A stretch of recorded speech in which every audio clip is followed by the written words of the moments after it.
नमस्कार, बहुत स्वागत है आपका इस बुलेटिन में। मैं हूं आपके साथ अवंतिका श्रीवास्तव। रुक करेंगे सबसे पहले बलौदा बाजार का। बड़ी जानकारी यहां से आज सामने आई है। भीषण सड़क हादसा बीती रात और 6 लोगों की मौत इस दुर्घटना में हो चुकी है। एक बच्चा भी इसमें शामिल है।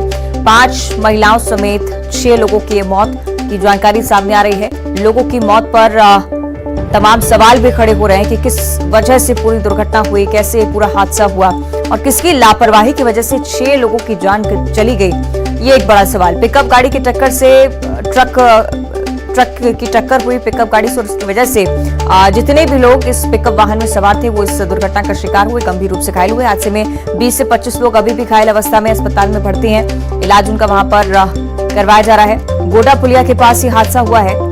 छठी कार्यक्रम से सभी लोग लौट रहे थे और उसी के बाद ये दुर्घटना की जानकारी सामने आई। लेकिन लापरवाही न सिर्फ ट्रक चालक की तरफ से, क्योंकि ये भी बताया जा रहा है कि तेज रफ्तार में काफी ट्रक चालक था, लेकिन लापरवाही का आलम ये भी आप समझिए कि पिकअप वाहन में 30 से ज्यादा लोग सवार थे। पिकअप वाहन मालवाहक के तौर पर इस्तेमाल किया जाता है, लेकिन 30 से ज्यादा लोग सवार होकर छठी कार्यक्रम से वापस लौट रहे थे और उसी दौरान ये दुर्घटना हुई। अगर इतनी बड़ी संख्या में लोग यहाँ पर नहीं होते, ये ओवरलोडेड नहीं होता, तो शायद लोगों की जान बच सकती थी। लेकिन तेज रफ्तार ट्रक इस पिकअप वाहन से टकराया। घटनास्थल पर स्थिति अनियंत्रित हुई और उसके बाद 6 लोगों की मौत की खबर सामने आई। बताया जा रहा है कि 3 लोग जिनकी घटनास्थल पर ही मौत हो गई थी, अन्य 3 जिन्होंने इलाज के दौरान दम तोड़ दिया। सही योगेश ज्यादा जानकारी के लिए जुड़ रहे हैं। योगेश, इस क्षेत्र को लेकर भी जिस तरह से पहले भी इस तरह की जानकारी सामने आ चुकी, 11 लोगों की जान जा चुकी थी और अब एक बार फिर से भीषण हादसा, क्या कुछ स्थिति फिलहाल इस क्षेत्र को लेकर कही जाती है?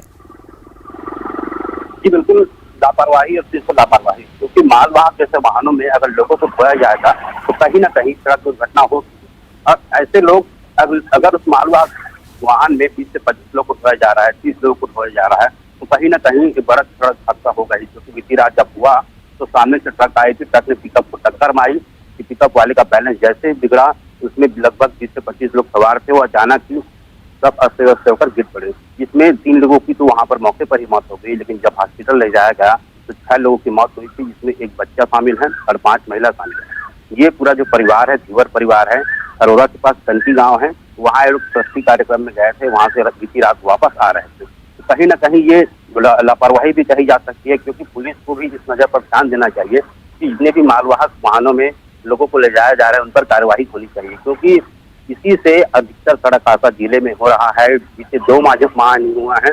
अब लगभग मौतों का जो आंकड़ा है, केवल आपको पिकअप वाहन का ही बता रहे हैं, लगभग 20 से अधिक पहुंच चुका होगा। ऐसे में अगर पुलिस को सुरक्षा व्यवस्था अगर बनानी है तो कहीं ना कहीं मालवाहक जितने भी वाहन उस पर कार्रवाई अभी भी करनी चाहिए, क्योंकि अभी भी तीर्थ स्थानों में बलौदाबाजार जिले के कई जगहों पर पिकअप वाहनों से ही लोगों को ढोया जा रहा है। तो कहीं ना कहीं सड़क हादसा होना आम सी बात होनी चाहिए। बिल्कुल, बहुत बड़ी लापरवाही पिकअप चालक की तरफ से योगेश, क्योंकि आम हो चुकी हैं अब ये तस्वीरें जब मालवाहक में लोगों को सवार कर ले जाए कहीं जाता है। योगेश, बताया जा रहा है कि 20 से 25 लोग घायल भी हुए हैं। घायलों को लेकर क्या जानकारी, क्या स्थिति फिलहाल? जी बिल्कुल, आपने सही कहा, लगभग 20 से 25 लोग उसमें सवार थे और लगभग 12 से 15 लोग घायल हो गए हैं। जो घायल हैं गंभीर अवस्था में, जो घायल थे उनमें लगभग 3 की तो वहीं पर मौत हो गई थी, लेकिन जो गंभीर अवस्था में थे कुल मिलाकर 6 लोगों की मौत हो गई है। और जो घायल है उनको रायपुर और बलौदाबाजार जिला चिकित्सालय में भर्ती कराया गया है, क्योंकि रात का समय था, ऐसे में इलाज तत्काल मिल पाना असंभव था। इसलिए पुलिस ने ही वहां पर सुरक्षा व्यवस्था लागू की और उन्होंने ही अपने ही वाहनों में घायलों को जिला चिकित्सालय और अन्य जगहों पर पहुंचाया गया है। ठीक है योगेश, ये भी जानकारी दीजिएगा कि जितने लोग घायल हैं उनमें से कोई गंभीर रूप से भी क्या पीड़ित है, क्योंकि यही बताया गया कि 3 लोग जब अस्पताल में भर्ती करवाया गया उनको तब इलाजरत रहे, लेकिन उसके बावजूद दम तोड़ दिए। योगेश जी बिल्कुल, आपको बता दें कि लगभग 10-12 लोग गंभीर रूप से घायल है। 20 से 25 लोग तो सवार ही थे, 10-12 लोग गंभीर रूप से घायल है। 6 लोगों ने दम तोड़ दिया है। जितने भी घायल हैं, किसी के हाथ टूटे हैं तो किसी को गंभीर चोटें आई, किसी के सर में चोट आई है। तो ये बड़ा हादसा है, जिसके चलते 10-12 लोग अभी भी घायल है। उनको जिला चिकित्सालय में पलारी के सामुदायिक स्वास्थ्य केंद्र में, और जो और बहुत गंभीर अवस्था में है उन्हें रायपुर रेफर करने के लिए बात कही गई है। ठीक है, बहुत शुक्रिया आपका योगेश इस पूरी जानकारी के लिए। आगे बढ़ते हैं बलरामपुर से अगली बड़ी खबर, जहां भेलवाडीह के जंगल में भीषण आग लग गई। आग से वन संपदा को भारी नुकसान पहुंचा है। आग बुझाने की कोशिश में वन विभाग की टीम लगातार जुटी हुई। बलरामपुर की घटना आपको बता रहे हैं। हिंदमाड़ा के जंगल की जानकारी भी बीते दिनों सामने आई, जहां पर आग लगी। और अब ये बलरामपुर से दूसरी जानकारी, भीलवाजी के जंगल में अब भीषण आग की स्थिति है। आग से वन संपदा को भारी नुकसान पहुंच रहा है। गर्मी बढ़ते ही आग लगने की घटनाएं लगातार बढ़ती हुई ये भी पाया गया कि कुछ शरारती तत्व ऐसा कर रहे हैं, कुछ ग्रामीण भी इस तरह से आग लगाकर आ जाते हैं जंगलों से, और लापरवाही वश ये पूरी स्थिति फिलहाल बनी हुई है। लेकिन वन विभाग की ओर से अभी तक कोई एक्शन नहीं, सिर्फ वनकर्मी तब पहुंचते हैं जब आग धधकती है और उसके बाद उस पर काबू पाया जाना होता है। लेकिन कुछ स्थितियां ऐसी भी जिसमें ग्रामीण खुद ये कोशिश कर रहे होते हैं, खुद मशक्कत कर रहे होते हैं आग पर काबू पाने के लिए। लेकिन फिलहाल आप देखिए स्थिति बलरामपुर के भीलवाटी जंगल की, भीषण आग लगी है। किस वजह से लगी अभी तक इसका खुलासा नहीं, लेकिन वन संपदा को भारी नुकसान पहुंच रहा है। वन्य प्राणियों के जीवन पर भी इस पर सवाल उठता है। ऐसे कि सूरज हमारे साथ फोन लाइन पर जुड़ रहे हैं। सूरज, क्या स्थिति है फिलहाल भीलवाटी के जंगलों की? जी, मैं बता दूं कि इन दिनों जंगलों में आग लगने का सिलसिला लगातार जारी है और आग की वजह से वन संपदा का भारी नुकसान हो रहा है। वहीं वन्य जीव के ऊपर भी अब खतरा मंडराने लगा है। आपको बता दें कि बीते दिनों महुआ का जो फल गिरने का सीजन था, उस समय आग लगने की घटना लगातार बढ़ी थी और बीच में बारिश ने आग पर काबू पाया था। वन विभाग भी लगातार आग पर काबू पाने की कोशिश कर रहा है, लेकिन बारिश की वजह से पूरी तरह जंगलों की आग बुझ चुकी थी।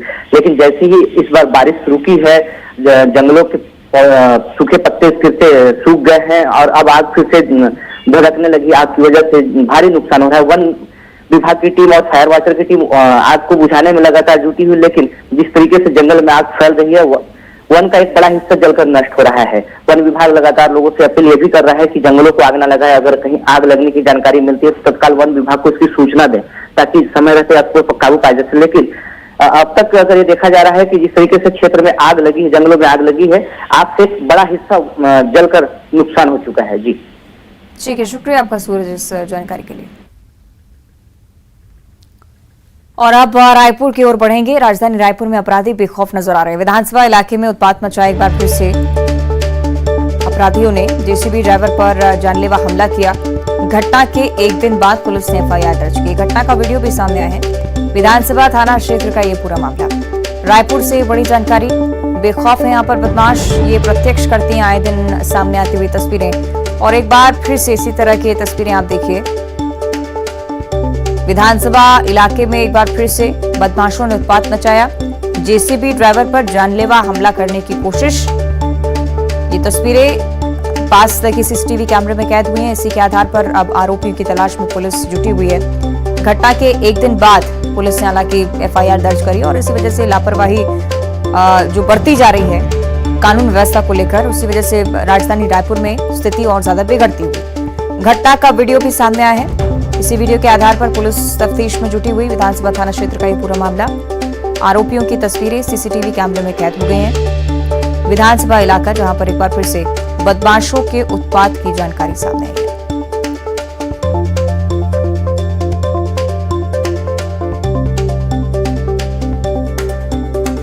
विधानसभा थाना क्षेत्र में एक बार फिर से बदमाशों के उत्पात की जानकारी।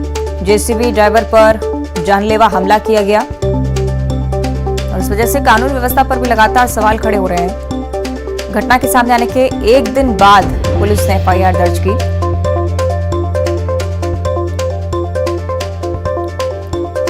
सहयोगी युगल इस पर हमें ज्यादा जानकारी देंगे। युगल, क्या कुछ हुआ मौके पर?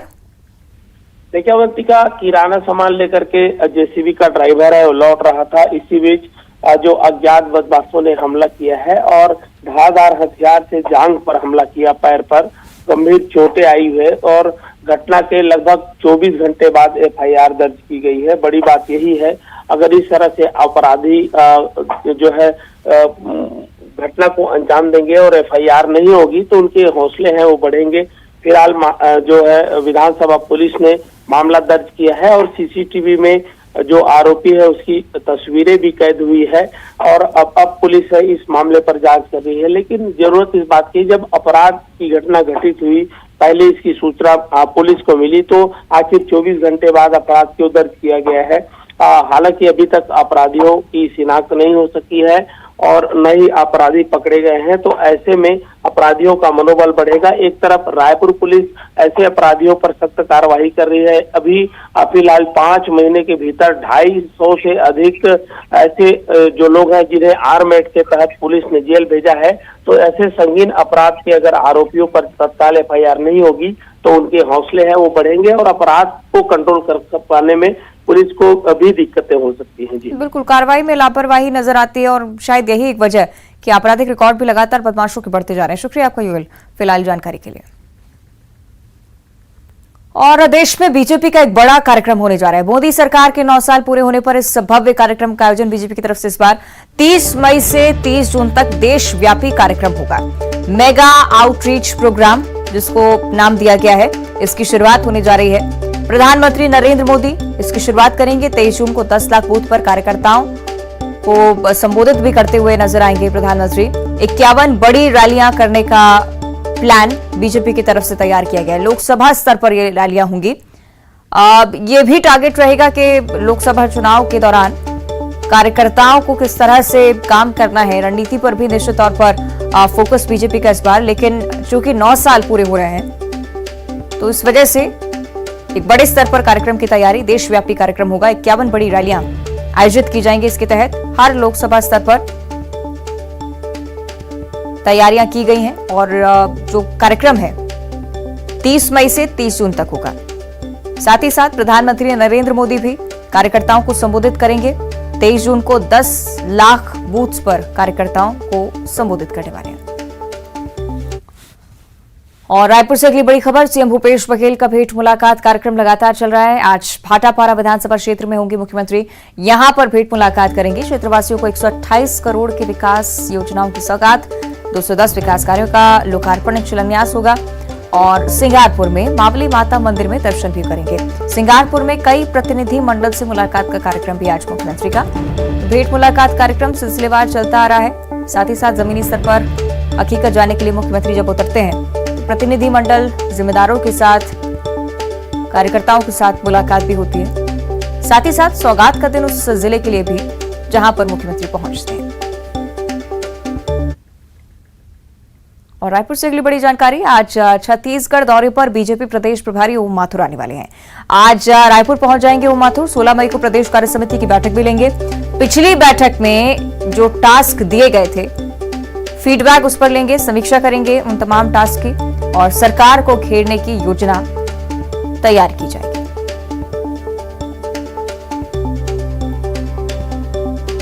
तो बीजेपी प्रदेश प्रभारी ओम माथुर के दौरे को लेकर ये जानकारी, बीजेपी का मिशन 2023 जिसकी रणनीति तैयार करने वाले हैं।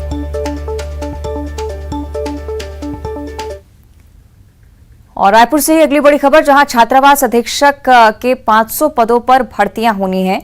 ये पदों की जानकारी साझा की गई है व्यापम की तरफ से। 12वीं पास अभ्यर्थियों के लिए सुनहरा अवसर है। छत्तीसगढ़ लोक सेवा आयोग ने इसके लिए विज्ञापन भी जारी कर दिया है। आदिम जाति और अनुसूचित जाति विकास विभाग भर्ती करने वाला है। तो छत्तीसगढ़ में सरकारी भर्तियों का दौर लगातार चल रहा है। 500 पदों पर एक बार फिर से भर्ती निकाली गई और 12वीं पास अभ्यर्थी इसके लिए अप्लाई कर सकते हैं। ये एक बड़ी जानकारी।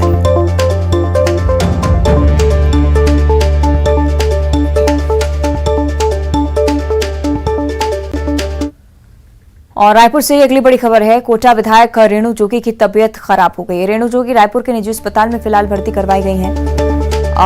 अमित जोगी की तरफ से ट्वीट कर इस बारे में जानकारी साझा की गई। लिखा है कि मई का महीना ही मेरे परिवार के लिए अपशकुन है। मां के स्वास्थ्य के लाभ के लिए प्रार्थना करने की अपील उन्होंने की है। ये ट्वीट की तस्वीरें भी आपको हम दिखा रहे हैं। रेणु जोगी जिन्हें अस्पताल में भर्ती करवाया गया है, तबीयत उनकी खराब हुई है और इसी को लेकर अमित जोगी की तरफ से ट्वीट।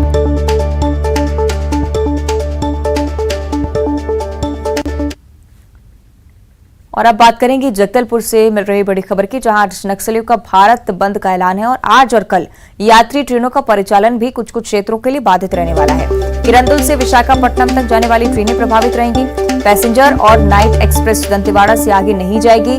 किरंदुल नहीं जाएंगी दोनों यात्री ट्रेनें। और नक्सलियों के भारत बंद के आह्वान को देखते हुए ये बड़ा फैसला रेलवे की तरफ से कि जो नक्सल प्रभावित क्षेत्र हैं, जहां पर किसी अनहोनी की आशंका है, वहां तक यात्री ट्रेनों को नहीं पहुंचाया जाएगा। तो इसी के चलते मार्ग में परिवर्तन। सहयोगी श्रीनिवास ज्यादा जानकारी देंगे। श्रीनिवास, क्या कुछ तय किया गया है रेलवे की तरफ से इसे लेकर? देखिए, माओवादी द्वारा केंद्र सरकार की जो नीतियों के खिलाफ आज उत्तर भारत बंद बुलाया है। इस बंद को देखते हुए रेलवे प्रशासन ने जो विशाखापट्टनम से किरंदुल तक जाने वाली दोनों यात्री ट्रेन, नाइट यात्री ट्रेन का परिचालन दंतेवाड़ा तक कर दिया गया है। दंतेवाड़ा से किरंदुल आगे परिचालन नहीं किया जाएगा। साथ ही मालगाड़ी का भी परिचालन रात में धीमी गति से किया जाएगा, क्योंकि माओवादी इस दौरान तोड़फोड़ करते, आगजनी करते, तो जान माल की सुरक्षा को ध्यान में रखते रेलवे प्रशासन ने यह निर्णय लिया है। और कल होने के बाद कल देर शाम ही यात्री ट्रेन का परिचालन दंतेवाड़ा में ही ब्रेक कर दिया है। तो स्वाभाविक है 15 और 16 मई को दोनों ट्रेनें और यात्री ट्रेनें नहीं जाएगी दंतेवाड़ा। माओवादी द्वारा ये जो बंद बुलाया है, इसको देखते हुए रेलवे प्रशासन ने निर्णय लिया है। साथ ही पुलिस भी सुरक्षा मामले को बात करें तो पुलिस इलाके की सर्चिंग कर रही है, तेज करती है, ताकि किसी भी अपने आपको निपट सके। जी ठीक है, शुक्रिया आपका श्रीनिवास जानकारी के लिए। और अब राजधानी भोपाल से अगली बड़ी खबर। तेज रफ्तार कार ने युवक को टक्कर मारी है। सड़क पर पैदल चल रहे युवक को जोरदार टक्कर मारी। टक्कर से युवक की हालत गंभीर हो गई है। गंभीर हालत में युवक को हमीदिया अस्पताल में भर्ती करवाया गया। गंभीर हालत में युवक को आईसीयू में भर्ती करवाना पड़ा है। पब्लिक युवक को कार सहित हमीदिया अस्पताल लेकर पहुंची थी। शराब के नशे में धुत था कार ड्राइवर, इस बारे में भी जानकारी सामने आई। कार में 2 और युवक सवार थे। पुलिस ने कार को जब्त कर लिया है और आरोपी फिलहाल फरार बताए जा रहे हैं। मदर इंडिया कॉलोनी के पास ये पूरा हादसा हुआ। भोपाल के शाहजहानाबाद थाना क्षेत्र का ये पूरा मामला। कार सवार युवक बेतरतीबी से वाहन को ड्राइव कर रहा था। बताया जा रहा था कि शराब के नशे में भी धुत था ड्राइवर, और उसके बाद राह चलते एक युवक को टक्कर मारी। व्यक्ति की हालत बहुत गंभीर है। आईसीयू में उसे भर्ती करवाया गया है। ये कार की तस्वीरें भी आपको दिखा रहे हैं। बताया जा रहा है कि 2 और लोग इस कार में सवार थे। फौरन मौके पर मौजूद लोग गंभीर हालत में युवक को लेकर पहुंचे अस्पताल और कार को भी जब्त किया। साथ ही साथ पुलिस को भी सबसे पहले इस बारे में सूचना दी। हालांकि मौके का फायदा उठाकर आरोपी वहां से भाग निकले, जिनकी तलाश पुलिस कर रही है। सहयोगी शैलेंद्र ज्यादा जानकारी देंगे। शैलेंद्र, क्या कुछ हुआ घटनास्थल पर? नगर देर रात का है, जब ये युवक सड़क किनारे जा रहा था, उसी वक्त एक जो बेकाबू कार ने उसको पीछे से टक्कर मारी और उसके बाद जो कार चालक है उन्होंने मौके से फरार होने की कोशिश की, लेकिन स्थानीय लोगों के द्वारा जो कार है उसको रोका गया। लेकिन जो आरोपी हैं वो वहां से भाग खड़े हुए। लेकिन बताया जा रहा है कि इसमें 2 से 3 युवक जो है इस कार में सवार थे और नशे में धुत ये युवक बताए जा रहे थे। लेकिन स्थानीय जो लोग हैं वो घायल युवक को लेकर अस्पताल पहुंचे थे और उसके बाद उसको आईसीयू में भर्ती कराया गया। इसके साथ ही जो स्थानीय पुलिस है, शाहजहानाबाद की पुलिस, उसको भी सूचित किया गया है। पुलिस भी मौके पर पहुंची थी, मामला दर्ज किया गया है। कार के नंबर के आधार पर अब जो युवक है उनकी तलाश की जा रही है। जी शैलेंद्र, शराब के नशे में धुत था ड्राइवर, ये भी जानकारी? जी बिल्कुल। देखिए, स्थानीय लोगों ने जो पुलिस को जानकारी दी है उसके अनुसार उन्होंने यही बताया कि युवक जो है वो शराब के नशे में थे। हालांकि अभी इसकी आधिकारिक पुष्टि नहीं की जा सकती, लेकिन जो स्थानीय लोगों ने पुलिस को बताया है जो इसके अनुसार वो लोग नशे में थे और अब जब पुलिस उनको गिरफ्तार करेगी जल्दी, तब उसके बाद ही बाकी चीजों का खुलासा हो पाएगा। जी ये भी बताया गया कि मौके पर जो लोग मौजूद थे सबसे पहले अस्पताल लेकर पहुंचे लोग, और साथ ही साथ आरोपी भी उनके साथ मौजूद थे। फिर कैसे वहां से आरोपी फरार हुए, इस बारे में कोई पुख्ता जानकारी? देखिए, जो स्थानीय लोग थे उनकी पहली प्राथमिकता जो घायल युवक था उसको अस्पताल ले जाना था और वो अस्पताल ही लेकर गए थे। उसी दौरान ये बताया जा रहा है कि दोनों युवक जो है वो मौके से फरार हो गए थे। लेकिन जो कार है वो ठीक है, चलिए अब देखना होगा पुलिस की तरफ से क्या कार्रवाई होती है। बहुत शुक्रिया आपका शैलेंद्र जानकारी के लिए। और बुलेटिन में फिलहाल इतना ही। देखते रहिए न्यूज़ 18।